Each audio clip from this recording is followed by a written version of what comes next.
তাহলে আল্লাহ তাআলা বলেন ওয়ালা তামুতুন্না ইল্লা ওয়া আনতুম মুসলিমুন। আমার বান্দা, আমার আনুগত্য, আমার ইবাদত, আমার হুকুম দুনিয়ায় থাকতে মরার আগে মিলাইয়া আইসো, মিলাইয়া ডাক দিয়ে দিয়ে মিলাইয়া আইসো, মিলাইয়া কবরে আইসো, নাই তো 1 সেকেন্ডে কবরে টিকতে পারতাম।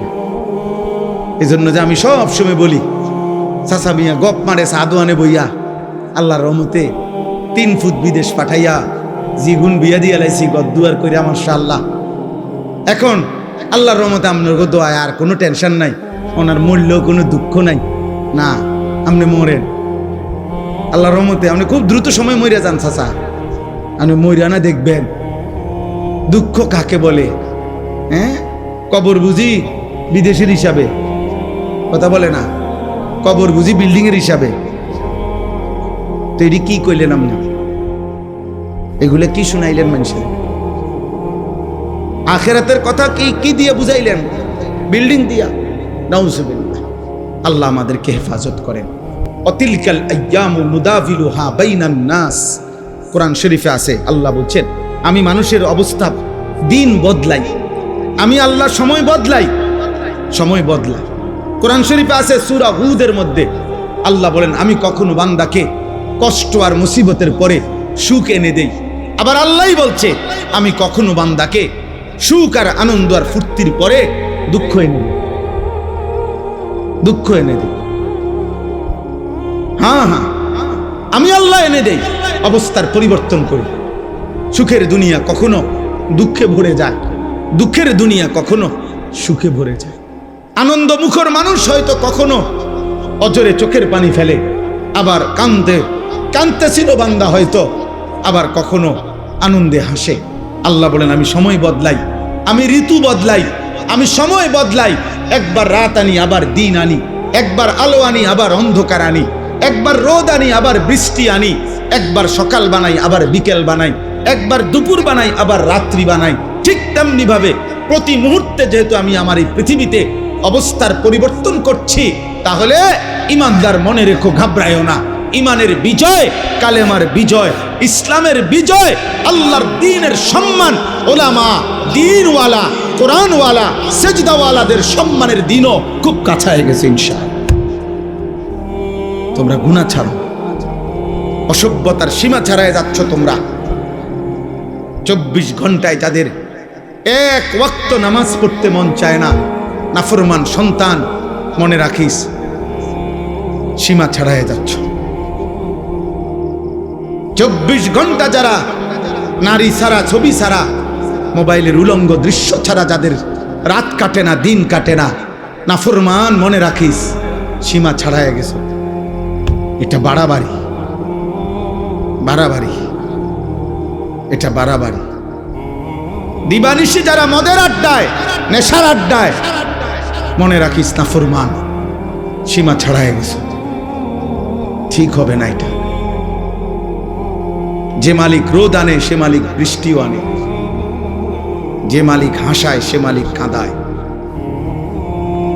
সুখ যে মালিক দেয় দুঃখ সেই মালিকই দেয়, জীবন যে মালিক দেয় মৃত্যু সেই মালিকই দেয়, সুস্থতা যিনি দেয় অসুস্থতা তিনিই দেয়, হায়াত যিনি দেয় মৌত তিনিই দেয়। না ভিন্ন কেউ? কথা বলেন না, ভিন্ন কেউ না, একই আল্লাহ। আল্লাহ বলেন আল্লাহ হাসান, আল্লাহ কাঁদান। আদহাকা মানে আল্লাহ হাসান, আবকা মানে আল্লাহ কাঁদান।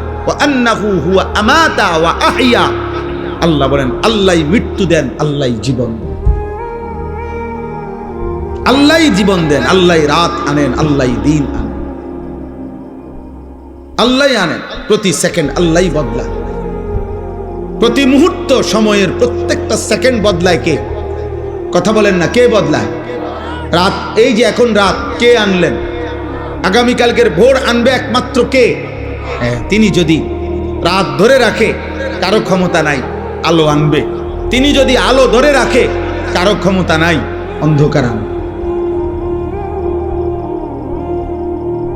বলো ভাই, আফসোসের বিষয়, আফসোসের বিষয়। আব্বা এশার নামাজের টাইম হইছে, এই সময়ও যে ছেলেগুলো এখানে দাঁড়াইয়া ছিল, এমন অসভ্য বেয়াদব কেমনে হইল আব্বা? মুসলমানের ঘরে এত বড় বেয়াদব সন্তান কেমনে হইল? বাবার অপমান তুমি, মায়ের অপমান। নামাজ চলতেছিল, এখন ওয়াজ শুনতে আসছো। কি ওয়াজ শুনবো আব্বা?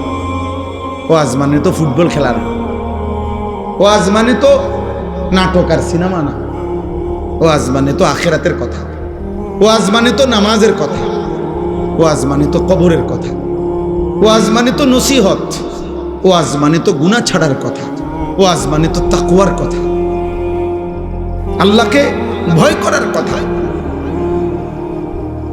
আল্লাহ আমাদেরকে বুঝ দান করে, আল্লাহ আমাদেরকে ফিকির দান করে। তোমরা একটা একটা ছেলের কাছে আমানত, কেউ একজনই বুঝো, কিন্তু এটা মনে রেখো, গুনাহ ইজ্জত দেয় না।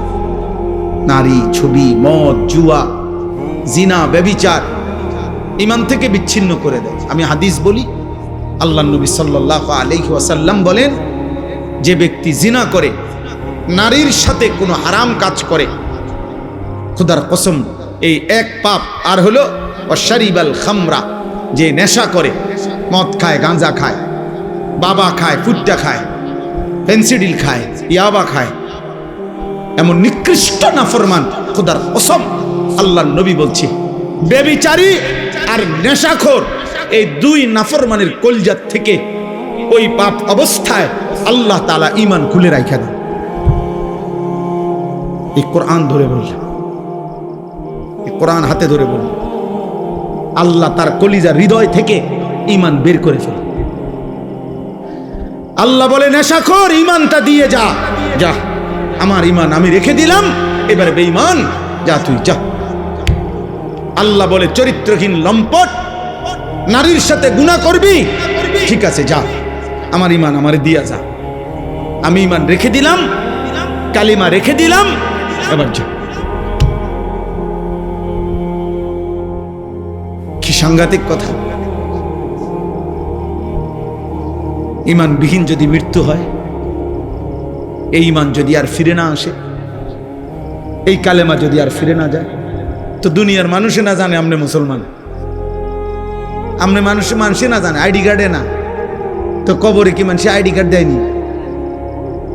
ভোটার আইডি কার্ড কবরে দেয়নি কেউ, জন্ম নিবন্ধন সনদ দিয়ে কোনো কবরে দরকার আসেনি। আসল সত্য জানে কে? আসল হাকিকত জানে কে? আল্লাহ। এজন্য কুরআনুল কারীমে আল্লাহ বলছে, বান্দা কোরবানি তো করছো সবাই, কিন্তু আসমানে পৌঁছছে কোনটা সেটা তো আমি আল্লাহ তাআলা বলে দিয়েছি, ওয়ালাকিন ইয়ানালুহুত তাকওয়া মিনকুম। তাকওয়া গুনাহমুক্ত জীবন। কোরবানির প্রত্যেকটা শুরু থেকে শেষ পর্যন্ত গুনাহমুক্ত জিন্দেগি যার, গুনাহমুক্ত তাকওয়া, আসমানে পৌঁছবে কেবল তা, বাকিগুলো জমিনের কোরবানি জমিনেই থাকে। কোরবানি তো করছিল হাবিলও, কোরবানি তো করছে কাবিলও। পৃথিবীর আশ্চর্য গুরুত্বপূর্ণ কথা হলো, সর্বপ্রথম এই পৃথিবীতে দুইটা কোরবানি হয়েছে মাত্র। প্রথম দিন হাবিল আর কাবিল, কোরবানি হয়েছে মাত্র দুইটা। প্রথম দিন, সর্বপ্রথম, সেই প্রথম দিনের দুইটা কোরবানির মধ্যেই আল্লাহ বলছে কোরআনে, ফাতুকুব্বিলা মিন আহাদিহিমা ওয়া লাম ইউতাকাব্বাল মিনাল আখার। একটা কোরবানি কবুল হলো, একটা কোরবানি কবুল হলো না। তাহলে মাত্র কোরবানি হয়েছে দুইটা, ওইখানেই আল্লাহ একটা বাদ করে দিছে, সেই প্রথম দিনে একটা ফেলে দিছে। আল্লাহ বলছে কবুল হয় নাই একটা, তো সেখানেই আল্লাহ বলে দিছে, ইন্নামা ইয়াতাকাব্বালুল্লাহু মিনাল মুত্তাকিন। শোনো বান্দা, কিয়ামত পর্যন্ত কেউ কোরবানি কবুল হবে তার তাকওয়া থাকবে। যা কোরবানি কবুল হবে কার? বলেন, বলেন না সবাই, বলেন কার?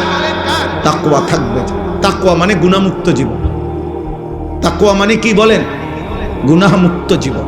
গুনাহমুক্ত জীবন, গুনাহমুক্ত। কি কি গুনাহমুক্ত? এক নাম্বার, সম্পদ গুনাহমুক্ত। এজন্য সুদখোরের টাকায় কোরবানি হয় না, ঘুষখোরের টাকায় কোরবানি হয় না, কিস্তিখোরের টাকায় কোরবানি হয় না, প্রতিদিন বাজারে ব্যবসা করে যে ওজনে কম দেয়, এই হারামখোরের টাকায় কোরবানি হয় না। মানুষকে নিয়মিত যে ঠকায়, প্রতিনিয়ত প্রতারণা করে, অবৈধ উপার্জন করে, হারাম রোজগার করে, এই হারামখোরের এই টাকায় কোরবানি আদায় হয়, গোস্ত সিদ্ধ হয়। গোস্ত কি হয়? সিদ্ধ। রুটি দিয়ে খাওয়ান যায়, এটার সমস্যা নাই। রুটি দিয়ে তো ঝোলও খাওয়া যায়, গরুর গোস্ত খাওয়ান যায়, মুরগির গোস্ত খাওয়া যায়, রুটি দিয়ে খাইতে অসুবিধা নেই, হেটার লেগে আটকাইতো না। চুলে জিড়েই দেন, পাত্তর চুলে দিলেও সিদ্ধ হয়ে যাবে। বোঝেন না কথা? পাত্তর দিলেও এটা কি হয়ে যাবে? নরম হয়ে যাবে। পাত্তর নরম হয় না আগুনের মধ্যে, নয় চুন বানায় কি দিয়া? পাত্তর দিয়ে তো বানায়। আমি নিজ চোখে দেখছি, সুনামগঞ্জ ছাতক চুনের ফ্যাক্টরি, এরম বড় বড় পাথর, এগুলোই ভাঙ্গা ভাঙ্গা এগুলোই কি হয়? চুন বানায়। পাথর এই আগুনের মধ্যে গলে গলে নরম হয়, এগুলোর মধ্যে মেডিসিন কেমিক্যাল দেয়, তো এরপরে চুন হয়। এই জন্য মূলত যে চুন খায় সে পাথরে খায়। হ্যাঁ হ্যাঁ মা, সত্য কথা এটা, আপনি জিজ্ঞাসা করেন নাই। তাইলে সিদ্ধ হবে, রুটি দিয়া খাওয়া যাবে আব্বা, কিন্তু গুনাহমুক্ত না হলে আসমানে যাবে না। ইন্নামা ইয়াতাকাব্বালুল্লাহু মিনাল মুত্তাকিন, নিশ্চয়ই আল্লাহ কোরবানি কবুল করবে তার, তাকওয়া থাকবে যার। সমস্ত আমলের মধ্যে এই কথাটাই আজকে পড়ছি, সমস্ত ইবাদতের মধ্যে এক মুসলমান, খোদার কসম, এক মুসলমানের জিন্দেগীর সব কিছুতে মনে রাখতে হবে তাকওয়া হলো তার প্রধান তার নজর। আমি মুসলমান, আমার ওযু, গোসল, নামাজ, রোজা, হজ, যাকাত, ঈদ, কুরবানি, জিকির, তেলাওয়াত, দান, সাদাকা, আমার ঘর, আমার সংসার, আমার বউ, আমার ছেলে মেয়ে, আমার বাজার, আমার ব্যবসা, আমার প্রবাস জীবন, আমার দেশের জীবন, আমার চাকরি, আমার রাজনীতি, আমার সংসার, যা করছি, মুসলমান যদি পরিচয় থাকে তাকে খেয়াল রাখতে হবে গুনাহ যেন না হয়, গুনাহ যেন না হয়, গুনাহ যেন না হয়, গুনাহ যেন। তাকওয়া, এরই নাম তাকওয়া। তাকওয়া শুধু কুরবানিতে না, তাকওয়া নামাজেও, তাকওয়া রোজাতেও, তাকওয়া হজ্জেও, তাকওয়া জিকিরেও, তাকওয়া তেলাওয়াতেও, তাকওয়া কোরআনুল কারীমের তেলাওয়াতেও, তাকওয়া দান সাদকাতেও, তাকওয়া রাজনীতিতেও, তাকওয়া সংসারেও, তাকওয়া স্বামী স্ত্রীর মেলামেশাতেও, তাকওয়া ছেলেপেলের ক্ষেত্রেও, তাকওয়া উপার্জনের সব ক্ষেত্রে, সর্বত্র।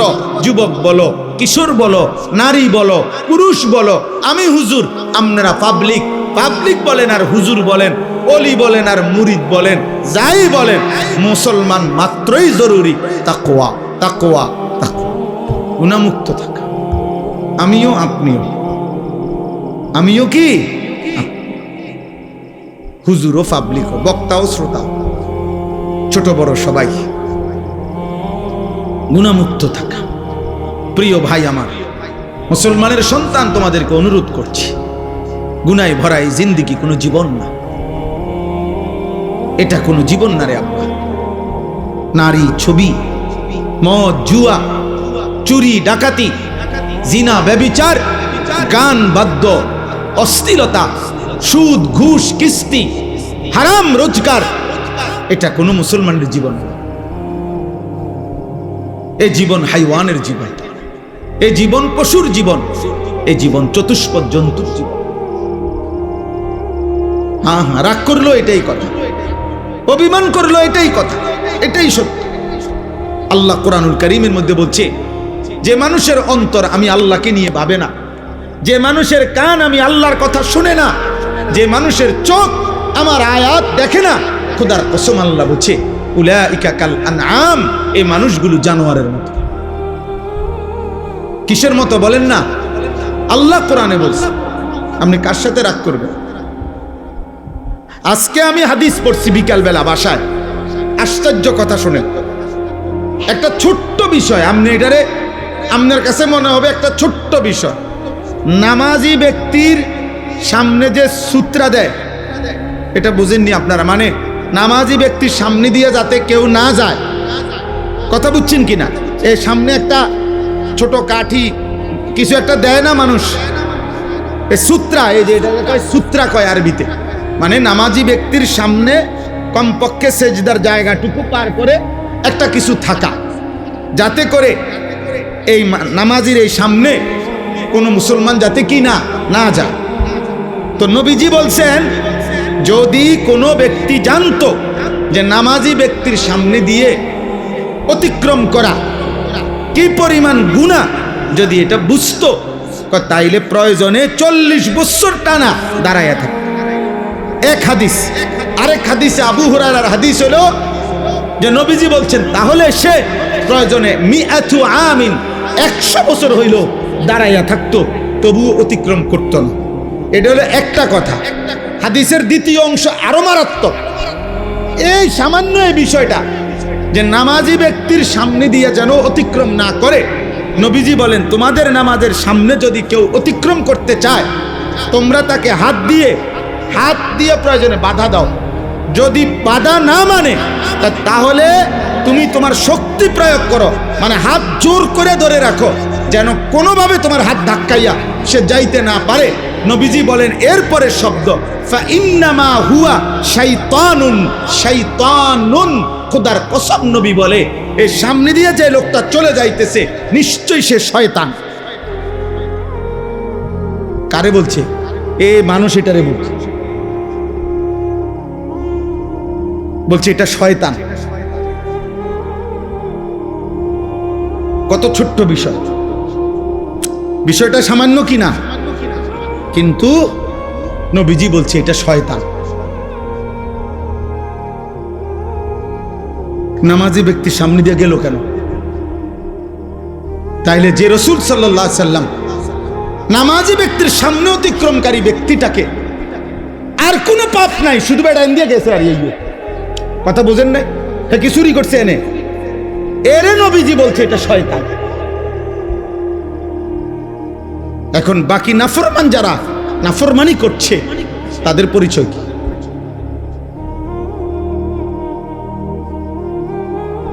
তাদের পরিচয় কি?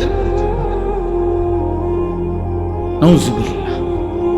দোস্ত আমার, বন্ধু আমার, ছেলেরা আমার, কেউ হয়তো তোমারে ধরতেছে না, কেউ হয়তো তোমারে ছুঁইতেছে না, কেউ হয়তো তোমারে ফিরাইবার মতো সাহস করছে না, ফলে তুমি যা ইচ্ছা তাই করে নষ্ট হয়ে যাচ্ছ।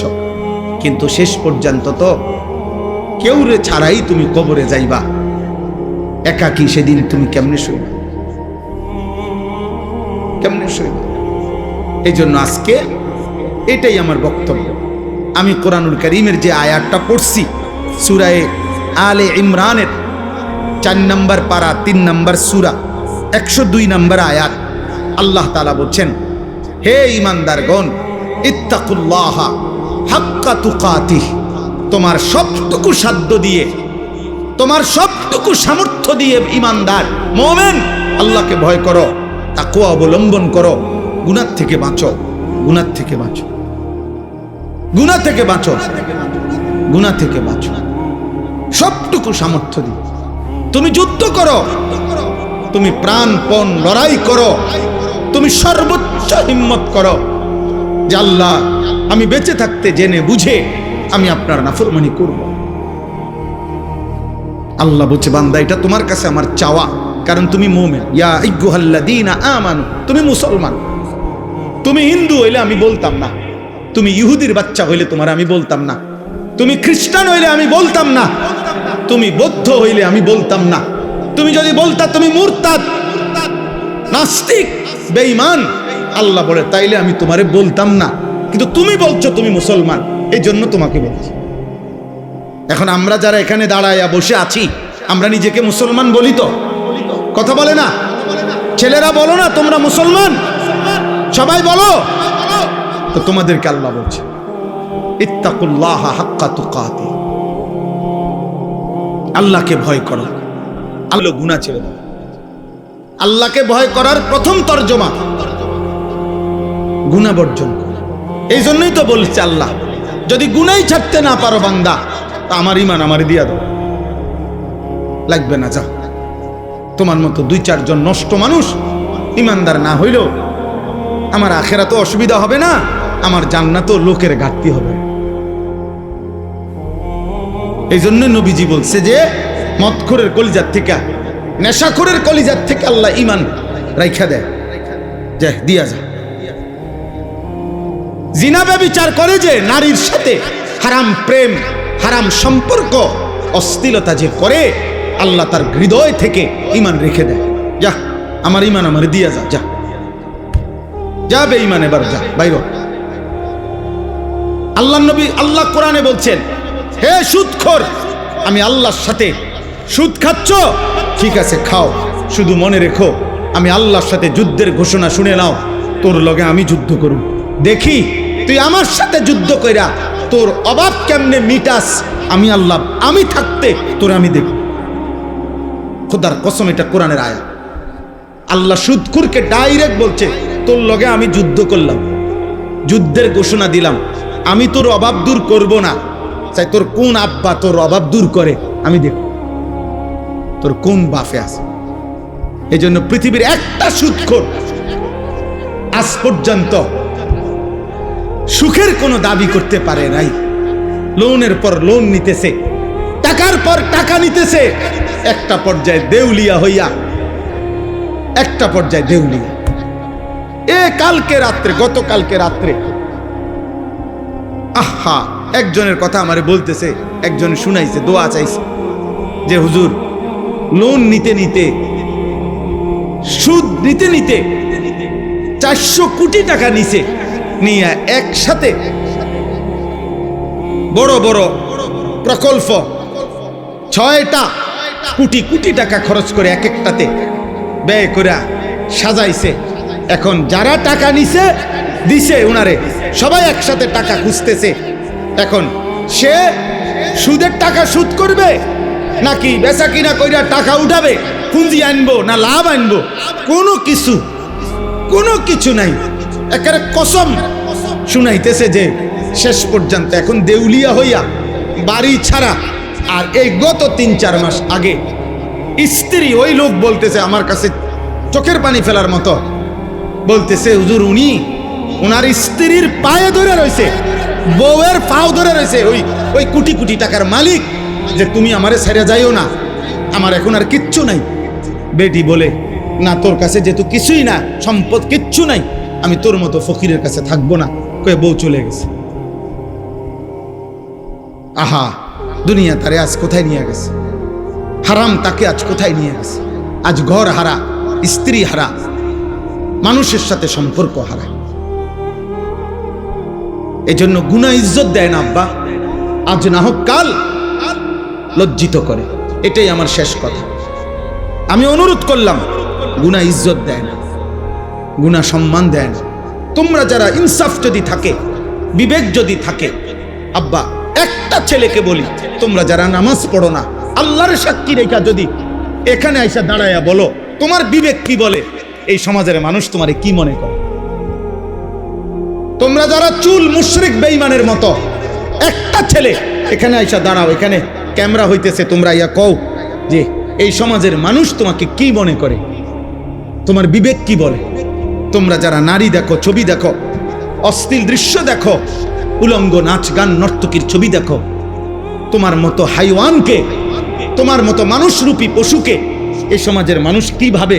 চলো এখন যা হোক, এখানে তো মানুষ আছে, তুমি জিজ্ঞাও আইও একজন যে ভাই আমি 5 ওয়াক্ত নামাজের একটা সেজদা আজকের দিনে দেই নাই, আপনাদের বিবেচনা কেমন আমারে মনে হয়? তো তুমি এসে দাঁড়ায় কও, যদি সুযোগ থাকতো, মুক্ত অনুমতি থাকতো, তো সবাই তোমার একটা একটা জুতা দিয়ে বাড়ি দিল। হয়তো এদ্দুর সাহস করবে না মানুষ, পারবে না হয়তো এদ্দুর হিম্মত করতে, কিন্তু বাস্তবতা হইল থুতু মারারই যোগ্য যে আমরা তো তোকে এতটা নাফরমান ভাবি নাই। তুমি বলো, চ্যালেঞ্জ করো, এখন আসো। আবার আমরা যারা নামাজ পড়ছি তো আমরাও বলি যে আমরা আজকে ফজর থেকে এশা পর্যন্ত খোদার কসম 5 ওয়াক্ত নামাজ মসজিদের জামাতে পড়ছি। আমি বললাম, তো এবার মানুষ তুমি জিজ্ঞাসা করো যে উনার ব্যাপারে আপনাদের মন্তব্য কি, আর যে নামাজ পড়ে নাই 5 ওয়াক্ত তার ব্যাপারে মানুষের মন্তব্য কি? মুক্ত মঞ্চে সবার সামনে দেখা যাক। কথা বুঝেন নাই? এখানে দেখা হোক, অতএব দোস্ত, এটাই কথা, ঈদ পরবর্তী কথা এটাই। কোরবানির ঈদ বলি আর রোজার ঈদ বলি, রমজান বলি আর হজ বলি, নামাজ বলি আর সেজদা বলি, সমস্ত ইবাদতের টার্গেট আমার জীবনে যেন তাকওয়া আসে। আমার জীবনে যেন কি আসে? তাকওয়া। গুনাহমুক্ত জীবন, আল্লাহকে ভালোবাসা, গুনাহকে বর্জন করা। ওয়ালা তামুতুন্না ইল্লা ওয়া আনতুম মুসলিমুন। আল্লাহ তাআলা বলেন, আমার বান্দা পূর্ণ মুসলিম না হয়ে, আমার আনুগত্য পুরা না করে মৃত্যুবরণ করো না, কবরে আইসো না। কবরে আসবার আগে একবার না 50 বার, 50 বার না 500 বার মিলাইয়া আসো যে আল্লাহর আনুগত্য পুরা করেছি কিনা। আল্লাহ বলেন হিসাব মিলে আসো। আমরা অনেকেরে আছে, পুরুষ মানুষ আমরা, আমাদের মহিলারা বাজারের লিস্টি দেয়, দেখবেন মাসিক বাজারের মুদি মালের পেঁয়াজ 10 কেজি, রসুন 3 কেজি এমনি লেখা দেয় না? তাহলে আমাদের নিয়ম কি? আমরা যে কোনো পুরুষ, আমরা যারা বাজার করি এরকম লিস্টি চাইয়া, তো আমরা বাজারে থাকতে বারবারই একটু পর পর আমি যেটা করি যে আমার এই লিস্টি দিলে আমি মাল কিনি, এদিক দিয়ে দাগ দেই, দিয়া আবার দেখি কোনোটা বাদ আছে কিনা, শ্রোতা এটার লগে মিলাইয়া তারপরে খরচ শেষ করি। যেই দোকানদারে মালটা দেয়, যেই মুদি দোকানদার যার কাছে আমরা লেখাইছি, শ্রোতা লেখায়, মানে এটার মধ্যে ও যখন এই বস্তার মধ্যে বইরা মালটা দেয়, সবটি মাইপা সারলে ও এটার লগে মিলাই কিনা বলেন, এমনি এমনি কোনা দিয়ে দেয়, দাগ দেয় না, দাগ দিয়ে দিয়া হয়ে বস্তার মধ্যে মালটা বুঝাই দিয়া, এই যে মাল 13টা, এখানে দিছি 13টা, হুজুর এত দাম নেন।